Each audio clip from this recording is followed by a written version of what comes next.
এলাকাবাসী নয়, সারা টাঙ্গাইল তথা সারা বাংলাদেশ গর্ব করে।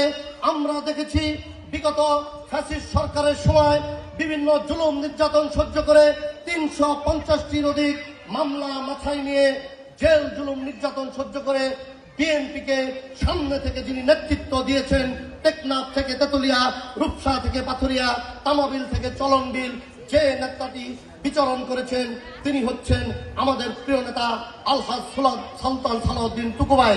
আজকে আমরা গর্ববোধ করি তিনি টাঙ্গাইল সদর 5 আসন থেকে নির্বাচন করার ইচ্ছা প্রকাশ করেছেন। আজকে শুধু আপনাদের স্মরণ করে দিতে চাই, টাঙ্গাইল সদর 5 আসন হচ্ছে একটি ঐতিহাসিক এবং গুরুত্বপূর্ণ আসন, যে আসনে অতীতে জাতীয় নেতারা নির্বাচন করেছে। এই আসন থেকে নির্বাচন করে এমপি মন্ত্রী হয়েছিল আলহাজ মেজর জেনারেল মাহমুদুল হাসান। এই 5 আসন থেকে এমপি হয়েছিল প্রয়াত আওয়ামী লীগ নেতা আব্দুল মান্নান সাহেব।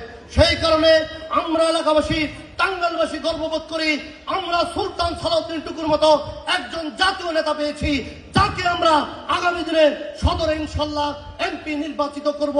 এমপি নির্বাচিত করে এই সদরের যে সকল অসমাপ্ত কাজগুলি রয়েছে সেই কাজগুলি তিনি সম্পন্ন করবেন বলে আমরা বিশ্বাস করি। আপনাদের উদ্দেশ্যে শুধু বলবো, আমি বক্তব্য দীর্ঘায়িত করব না, এখানে নেতৃবৃন্দ বক্তব্য দিবেন। আজকে সামনে যে নির্বাচন হবে সেই নির্বাচনে এই এলাকার একজন সন্তান হিসাবে, একজন নগণ্য কর্মী হিসাবে সুলতান সালাউদ্দিন টুকু ভাইকে কথা দিয়ে গেলাম, এই এলাকার প্রতিটি মানুষ শুধু আপনাকে ভোট নয়, আপনার জন্য কাজ করবে।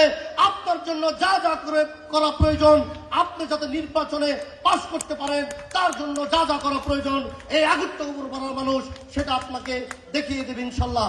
বক্তব্য আমি দীর্ঘায়িত করব না।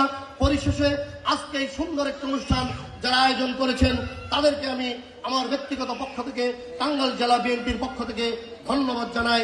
খোদা হাফেজ। বাংলাদেশ জিন্দাবাদ, বাংলাদেশ জাতীয়তাবাদী দল জিন্দাবাদ, শহীদ রাষ্ট্রপতি জিয়াউর রহমান অমর হোক, দেশনেত্রী বেগম খালেদা জিয়া জিন্দাবাদ, আগামী দিনের রাষ্ট্রনায়ক, তরুণ প্রজন্মের অহংকার, যার প্রতীক্ষায় চেয়ে আছে বাংলাদেশ, জননেতা তারেক রহমান জিন্দাবাদ জিন্দাবাদ। ধন্যবাদ সকলকে।